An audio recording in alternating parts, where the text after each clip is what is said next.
n'oublions pas, a déjà envoyé hors du Togo beaucoup de journalistes, Ferdinand Haïté, Carlos Ketou, Josias Tchatchou, Eric Gator et moi-même qui suis en train de parler. Parce que tout porte à croire que la liberté d'expression, la liberté d'opinion, la liberté de presse est devenue une menace contre laquelle les autorités togolaises aiguisent leurs armes et se battent énormément au quotidien pour y mettre fin. Et ça, ce n'est pas tolérable. Tout à fait, Rodrigue Ayego, en tant que confrère journaliste, ce n'est pas tolérable. Mais ça fait très longtemps que nous vivons une dictature, on a toujours harcelé, on a toujours intimidé des journalistes qui dénoncent. Alors, le reportage de notre confrère Roger Amemavo portait sur la difficulté quotidienne des populations de l'ATKP ailleurs encore, hein, à la suite d'une expropriation de terre qui ne dit pas son nom, je l'ai dit tout à l'heure en introduction. Alors, on peut se poser beaucoup de questions. Que tout va bien. Et lorsqu'on dit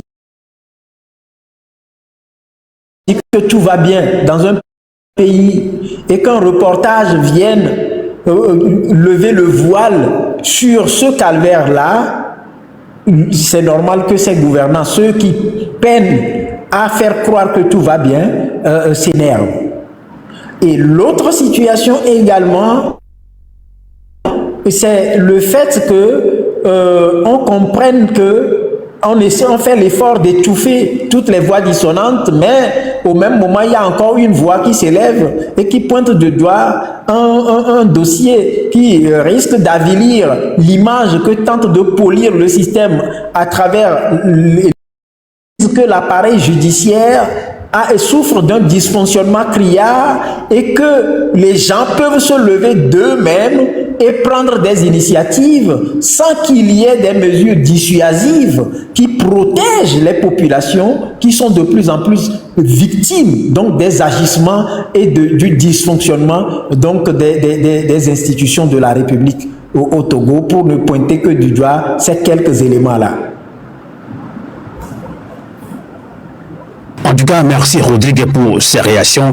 Et vous qui venez de nous rejoindre, vous êtes dans l'émission La Voix du Peuple de Radio, Canal K de Radio a voulu également tapoter et partager pour rendre virale cette émission. Alors, Rodrigue Ayego, vous êtes journaliste, coordinateur de Tournons la page Togo, Tournons la page à l'international, donc, mais il y a Tournons la page Bénin, Tournons la page Togo. Je disais tantôt, vous avez plusieurs casquettes, vous êtes aussi journaliste, vous subissez, voilà, beaucoup de pression. Vous l'avez dit vous-même tout à l'heure. Alors, dans un communiqué qui nous est parvenu, vous mentionnez une dégradation continue de l'espace démocratique sous le régime dictatorial RPT uni, comme on le dit souvent. Alors, est-ce que le cas Roger Amemavo est-il un cas isolé ou le symbole d'une nouvelle stratégie de répression ?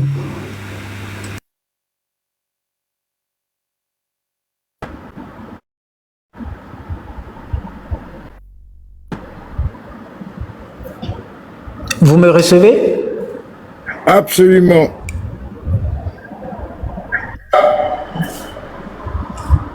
Par contre, là, on reçoit du blanc.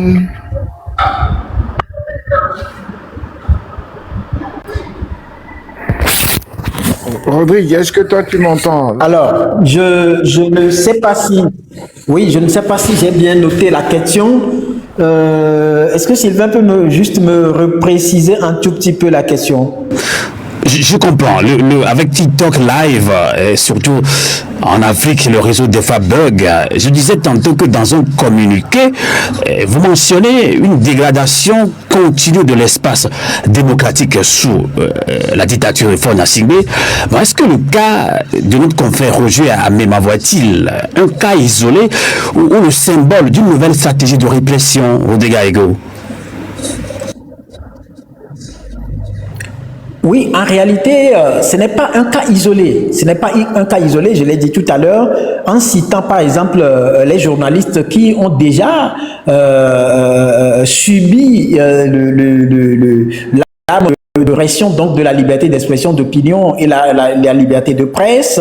J'ai manqué de citer par exemple Isidore Kouonou par exemple. J'ai manqué de citer Feu Joël Ega, paix à son âme, et il y a beaucoup d'autres journalistes qui subissent cette situation-là, et donc il faut dire que le système use donc d'intimidation, de menaces, même qui passent parfois à exécution. Dans le cas par exemple d'un confrère ou des confrères par exemple qui ont laissé leur vie dans des accidents dont on ne maîtrise pas le contour après avoir été menacés effectivement d'accidents. On a par exemple assisté au Togo à l'exécution d'un journaliste.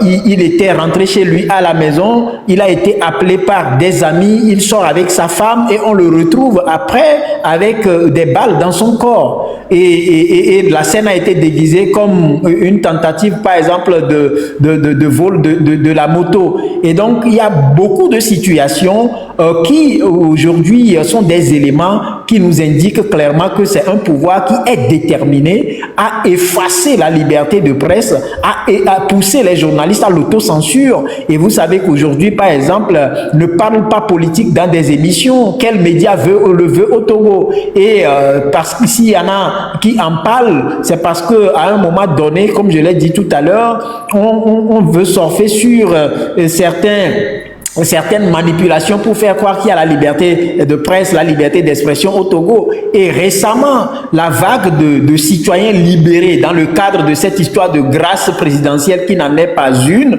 vous comprenez que la majorité a été, par exemple, jetée en prison à cause de l'expression de leur opinion. Et donc, il faut comprendre que c'est une arme que le système utilise, et ça me rappelle les propos d'un premier ministre, je n'ose pas dire d'une, qui avait dit en son temps, à l'époque de Covid-19, qu'on a besoin de leur faire peur. Vous comprenez? Lorsqu'un gouvernement fait de la peur un mécanisme en matière de gouvernance, alors là, allez-y comprendre ce que les Togolais vivent. Et donc, on a la presse, ceux qui font l'effort aujourd'hui sont obligés de tamiser pour, par exemple, ne pas utiliser des mots qui fâchent, et ça pousse carrément à l'autocensure. Il y en a qui préfèrent parler des séminaires, des ateliers pour pouvoir rester dans ce landerneau-là, parce que en réalité, si on veut vraiment dire certaines choses qui fâchent, on est rapidement poussé, soit on est jeté en prison, ou soit on prend la clé des champs. D'accord. Rodrigue Aligo, nous vivons une dictature qui ne dit pas son nom au Togo. On a toujours utilisé une violence d'État pour étouffer toute manifestation, mais toute contestation dans l'œuf au Togo. Alors, vous affirmez dans votre communiqué de TLP, selon la page du Togo, que la liberté ne s'arrache pas. Ou bien que la liberté ne se donne pas. J'avais dit qu'elle s'arrache. Vous voyez, je suis pressé d'utiliser ce mot arracher parce que je sais qu'on l'arrache. Vous avez dit que la liberté ne se donne pas gratuitement. Elle doit s'arracher. On s'arrache. On doit s'engager. Alors maintenant, au-delà des communiqués, il y a plusieurs organisations de presse au Togo qui ont aussi sorti des communiqués pour dénoncer cet harcèlement que subit notre confrère Roger Amemavo. Alors, maintenant, au-delà de ces communiqués, quelle action concrète TLP Togo, vous êtes coordinateur de TLP Togo et le Front citoyen Togo compte-t-il mener pour garantir la sécurité de notre confrère journaliste Roger Amemavo? Puisque on parle beaucoup, on écrit beaucoup, mais il faut aller quand même dans des actions concrètes quand même. Oui, aujourd'hui, je peux dire que l'arme qui est sous la main que nous utilisons, j'ai parlé tout à l'heure de cette solidarité-là, qui a permis, par exemple, de faire la dénonciation à tous les niveaux. Et quand ça tourne à la dénonciation et quand ça appelle donc à une certaine prise de conscience et de responsabilité, et ça provoque des réactions. Vous avez forcément lu le communiqué qui a été publié par le ministre de la Communication et son collègue de la sécurité, soi-disant que la sécurité du journaliste est garantie, voilà. Mais dans ces dernières heures, j'ai compris également qu'il y a une offensive médiatique qui est amorcée, qui est lancée pour, je dirais, décrédibiliser le travail que le confrère a fait. Et quand ça commence comme ça, on peut imaginer dans quoi on voudrait le pousser. Parce que ce que j'ai recueilli comme information sur ce qui est relayé, parce qu'on a convoyé par exemple des journalistes qui sont peints en bleu, des journalistes qui prêchent pour la chapelle par exemple du système sur le terrain pour plutôt proposer à l'opinion une offensive, ce que je peux appeler contre-offensive. Et donc je pense que nous sommes inquiétés. Nous sommes inquiétés parce que ce qu'on met dans confraternité n'existe plus au Togo, malheureusement. On a des journalistes qui sont pro-système, on a des journalistes que le système fait passer pour des opposants ou des journalistes acquis à l'opposition. Et donc, quand on voit à travers les agissements, on comprend en même temps les manœuvres funestes qui sont en branle. Et cela nous permet, à travers cette tribune, de lancer un appel à l'opinion nationale et à l'internationale, de faire un focus sur ce que vit notre confrère et de prendre toutes les dispositions qu'il faut pour qu'il ne soit pas jeté dans la gueule du loup, parce que nous savons comment ça commence et nous savons comment ça termine au Togo. Tout à fait, vous avez pratiquement tout dit. Alors, aujourd'hui, c'est Roger Amemavo. Hier, c'était Carlos Keto, Ferdinand Haïté, Yakou Wadou, j'oublie son prénom. Il y a pas mal de journalistes qui sont harcelés. Chapeau à Isidore Kouadou. Chapeau à tous les journalistes au Togo, chers confrères. Mibavon, Minouedi, Elagi. Nous sommes la voix des sans-voix, la voix des opprimés. Quel que soit. J'ai tellement apprécié personnellement une réaction du confrère journaliste Amemavo qui dit « Je vais résister ». Donc nous devons le soutenir. Alors, Rodrigue Aïgo, nous vivons une dictature qui ne dit pas son nom. On nous impose la violence d'État. Dans quelques minutes, nous allons rentrer dans la rubrique Libre Expression que tu vas co-animer avec nous. Il y a la rédaction qui est là, il y a Maman Dédé, il y a Asafo aussi avec nous. Donc, pour revenir sur ces harcèlements, ces intimidations du journaliste que subit le journaliste Roger Amemavo, il y a aussi le peuple togolais qui subit pratiquement la même chose, Rodrigue Aïgo. Alors, comment y arriver? Comment sortir de cette peur-là? Et on dit souvent, il faut oser quand même, Rodrigue Aïgo. Mais puisque j'interviens sous la casquette de coordinateur national de Tournons la page Togo, vous savez que nous prônons la non-violence, c'est ce que nous savons faire. Et donc, dans les moyens que nous avons à notre disposition, nous procédons. Vous avez vu à travers ce communiqué, nous avons condamné ces actes d'intimidation, nous avons dénoncé ces actes d'intimidation et nous avons donc lancé un appel. Nous avons demandé à ce qu'au niveau de l'opinion nationale, qu'aucun Togolais ne reste indifférent aux souffrances infligées aux compatriotes de la TKP et aux menaces pesant sur ceux qui portent leur voix. Et nous avons également demandé à ce qu'on puisse nous avons plutôt lancé un coup de gueule prenant en compte la communauté internationale sur la dégradation, comme vous l'avez dit, continue de l'espace démocratique et des droits humains sous le régime RPT UNIR. Et donc, en dehors de ça, c'est un communiqué qui est aussi à la disposition donc des chancelleries. C'est un communiqué qui sert de document de plaidoyer pour que à l'international qu'on puisse comprendre ce qui se passe au Togo. Nous avons personnellement pris contact avec d'autres organisations qui interviennent sur la liberté d'expression, la liberté d'opinion, la liberté de presse pour porter cette situation à leur connaissance. Et nous sommes en train de suivre de près ce qui se passe et nous serons prompts à agir, et c'est le lieu pour nous de lancer un vibrant appel aujourd'hui à tous les journalistes, au Togo. Nous ne devons pas rester à l'étape de communiquer, mais nous devons être prêts à réagir si tant est que le système rechigne à assassiner la liberté de presse, la liberté d'expression, la liberté d'opinion. Et comme c'est notre monde, c'est notre outil de travail, nous devons pouvoir mettre en sécurité cet outil-là. Nous devons pouvoir lever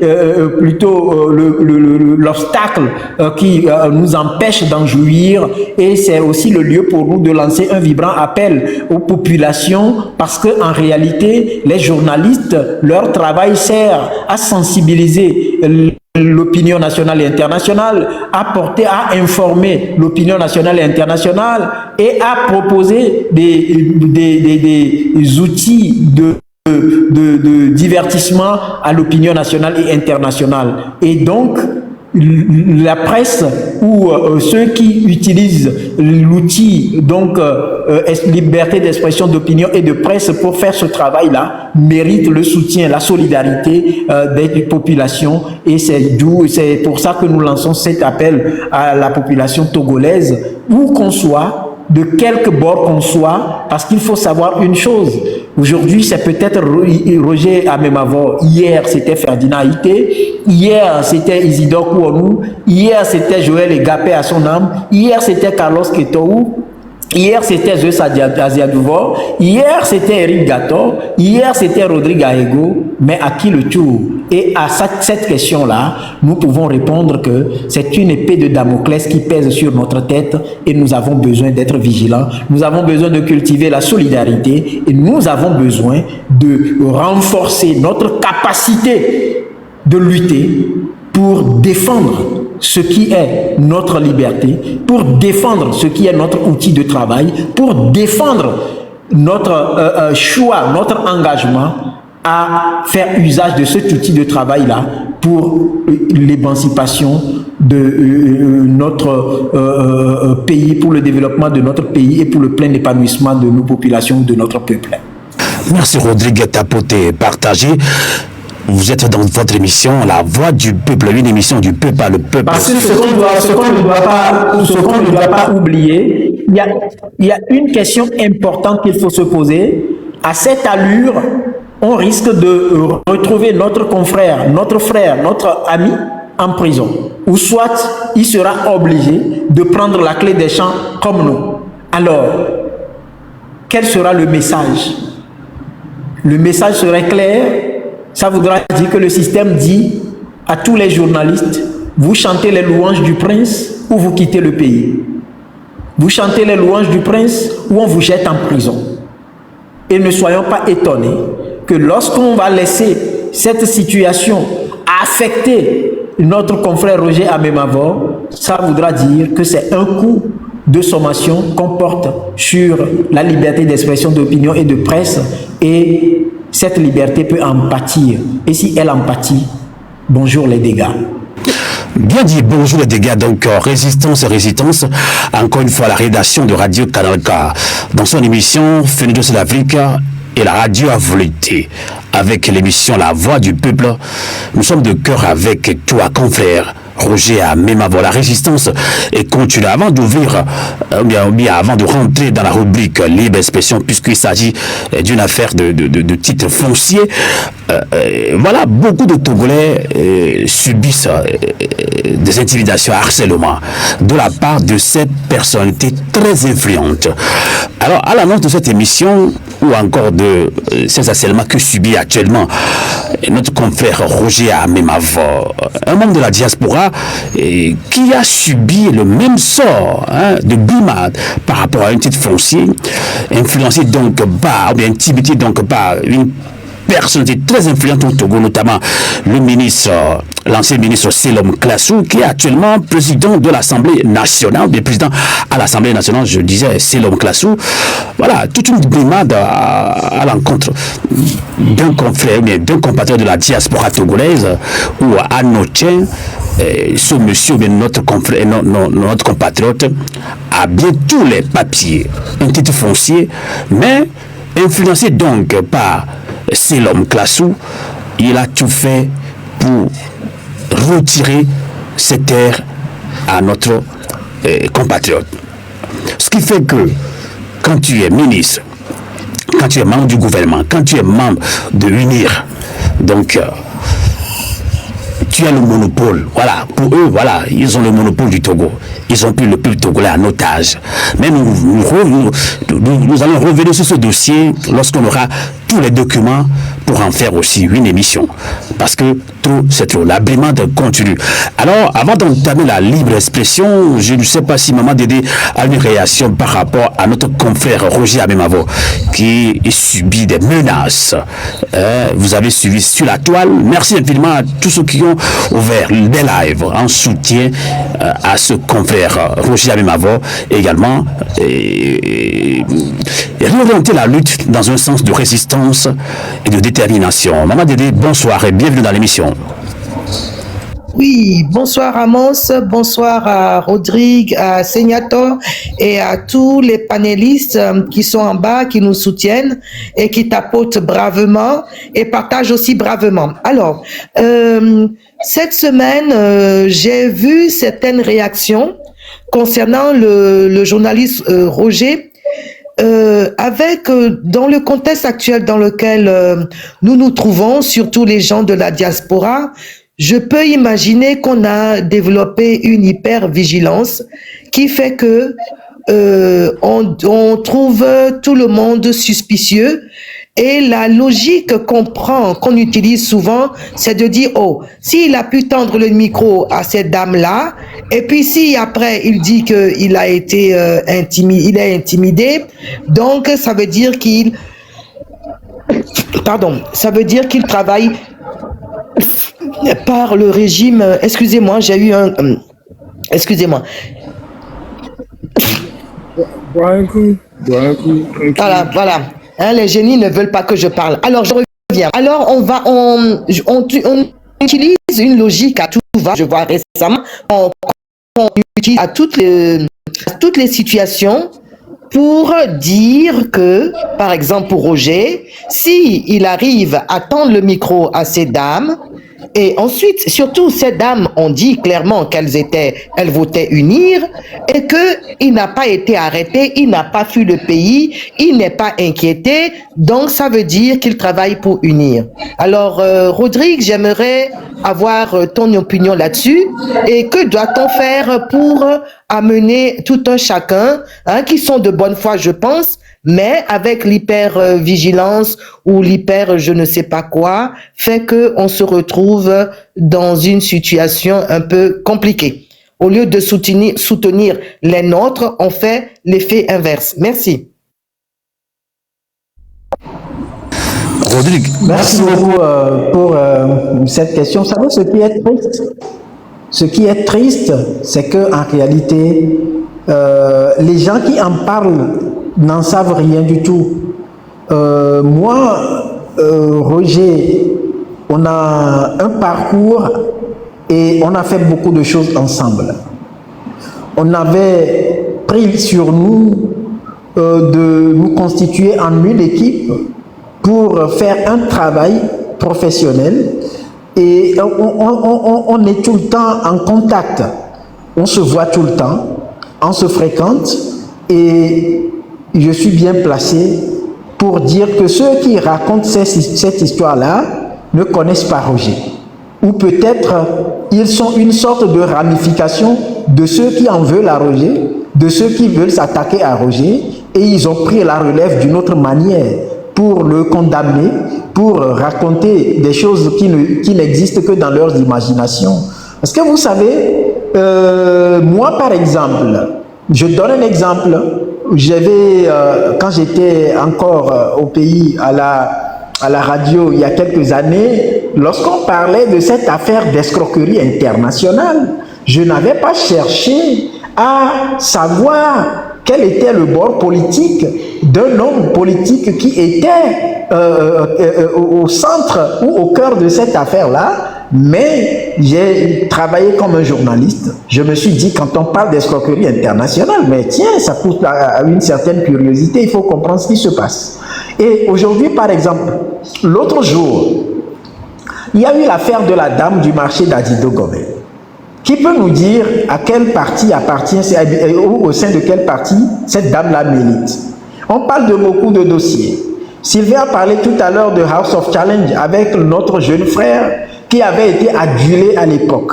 Mais quel était le bord politique du jeune? On l'avait adulé. Aujourd'hui, il est devenu ce qu'il est. Et il s'est rangé du côté où il peut être. Mais écoutez, il faut qu'on laisse tomber tout ça. Parce que tout ça, ça fait que nous détruisons la lutte. Le 13 janvier 2025, Roger était avec nous sur la tombe de Sylvanus Olympio. Et donc, est-ce à dire que ça fait de lui, je ne sais quoi? C'est le journaliste qui veut faire son travail de façon professionnelle, le fait avec ses convictions, et là-bas, le journaliste ne s'est pas posé la question de savoir qui sont les victimes, mais il a vu des Togolais. Il a vu des femmes togolaises en difficulté. Des femmes togolaises qui se plaignent donc de la souffrance de leurs enfants en allant à l'école. Des femmes togolaises qui se plaignent de leur calvaire quotidien en allant chercher de l'eau. Des femmes qui se plaignent des difficultés que représente cette histoire pour elles dans leur déplacement pour aller par exemple au marché chercher à remplir le panier de la ménagère. Est-ce que ce travail-là a besoin qu'on cherche dans un premier temps la coloration de X ou Y? Je ne pense pas que ce soit Roger qui ait demandé à la dame de dire j'appartiens à tel parti politique. La dame, en réalité, ce qu'elle a dit doit plutôt nous interpeller et nous faire comprendre qu'aujourd'hui, les gens pensent qu'ils ont un Dieu au Togo à qui il faut demander la permission pour pouvoir respirer. Donc, ce sont des incongruités et ça me fait mal. Ça me fait mal. Parce que quand vous faites le tour des panels, la dernière fois, entre nous, excusez-moi, je vais parler en tant que Rodrigue. On a commencé par parler de Madame Marguerite Nyakadé. Est-ce que Madame Marguerite Nyakadé, jusqu'au jour où on commence par parler d'elle, est-ce qu'elle était de l'opposition quand on parlait d'elle? On a vu une citoyenne qui a fini par comprendre la souffrance que le régime inflige aux citoyens togolais et qui a pris ses responsabilités pour passer à la dénonciation. Et on l'a soutenue. Donc alors, s'il vous plaît, je pense que nous devons arrêter avec ces comportements-là qui n'apportent rien. Nous devons arrêter avec ces comportements-là qui blessent. Nous devons arrêter avec ces comportements-là qui empêchent ceux qui voudraient bien s'engager de le faire. Parce qu'en réalité, ceux qui disent ça là, ils ne peuvent pas à eux seuls faire la lutte pour libérer le peuple togolais. Et prenez tout ce que le confrère Roger Amemavo propose comme sujet et dites-moi s'il a quelque part enfreint à une certaine loi ou règle de déontologie ou d'éthique. Parce que nous, journalistes, c'est avec ça que nous travaillons. Donc, je pense qu'il faudra dire à ceux qui racontent ces genres d'histoires qu'ils doivent apprendre à se la fermer lorsque ce qu'ils ont à dire n'est pas plus beau que le silence. Merci de tapoter. Vous êtes sur Radio Kadalka, sur Radio Abrité, dans sa version libre expression. Donc maintenant, nous entendons la libre expression. Rodrigue, tu nous parlais entre-temps, quand on prépare l'émission, par rapport à une charte de l'Union africaine, par rapport à comment, qui ne veut pas légitimer les coups d'État en Afrique. On va en parler aussi avec toi. Mais en même temps, vous qui tapotez, partagez, nous sommes dans la rubrique libre expression. Vous pouvez intervenir en français, en en Kotokoli, en Kabier, et sur des sujets qui vous tiennent à cœur et surtout comment arriver à un soulèvement populaire, parce qu'on s'en rend compte qu'au Togo nous sommes dans une dictature, donc il faut que le peuple prenne également ses responsabilités. Il nous faut un soulèvement populaire. À chaque fois on nous envoie des propositions. Il faut que le peuple togolais se soulève, ou révolution au soulèvement populaire. Comment y arriver? Vous pouvez faire des propositions ou également réagir dans cette émission dans la libre expression. Donc, tapotez, partagez et envoyez vos invitations. Si vous n'envoyez pas vos invitations, nous allons beaucoup parler. Des gens disent que Amos ne donne pas la parole, il parle beaucoup, mais c'est dans la seule rubrique que je parle beaucoup. Vous devez comprendre que je n'ouvre pas des micros pour faire des émissions de 2 heures seules. Je ne le fais jamais. Donc, si vous ne faites pas vos demandes, donc on ne peut pas laisser l'antenne. On sera obligé de parler entre nous. Mais je ne pense pas que vous allez nous laisser seuls parler au niveau de la rédaction. C'est à vous la parole. Nous sommes la voix des sans-voix, la voix des opprimés, la voix du peuple. Alors, Rodrigue, est-ce que tu veux commencer, Rodrigue? Merci beaucoup. Effectivement, j'ai publié un article, une tribune sur ce sujet-là, sur ma page, ma nouvelle page Facebook, et j'ai été focus sur la 39e session de l'Union africaine, donc à Addis Abeba, tenue à Addis Abeba, et les discussions qui ont eu lieu dans ce cadre-là, à propos notamment des changements anticonstitutionnels et l'intégration des régimes issus des coups d'État, donc dans la famille des chefs d'État qui le sont parce que incarnant le choix de leur peuple à travers des élections libres, démocratiques et transparentes. Et donc, je voudrais rappeler que dans ce cadre-là, on a réintégré ou on a vu quand même assister à cette rencontre, à cette session-là, le président du Gabon, Brice Clotaire Oligui Nguema, et aussi Mamadou Doumbouya de la Guinée. Et le coup de gueule est bien parti pour dire qu'il ne suffit pas qu'on organise des élections pour légitimer des coups d'État.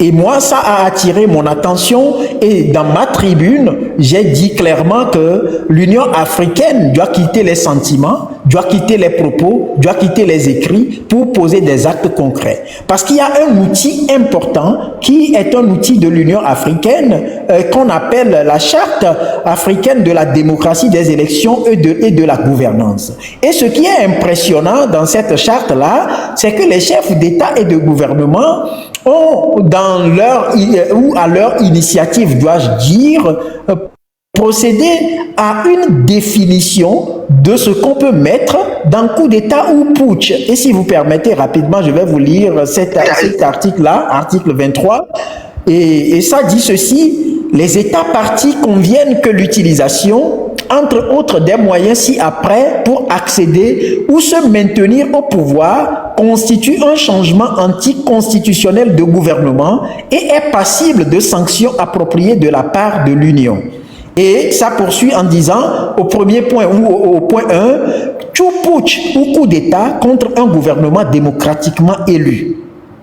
Tout putsch ou coup d'État contre un gouvernement démocratiquement élu. Et ici, on peut retrouver le Gabon. Par exemple, pourquoi je le dis? Parce que, quoi qu'on dise, il y a eu élection. Mais c'est parce que l'Union africaine a failli à sa mission de garantir des élections libres, démocratiques et transparentes, que ces élections-là ont été biaisées et que le coup d'État est intervenu. Mais quoi qu'on dise, c'est tout putsch au coup d'État contre un gouvernement démocratiquement élu.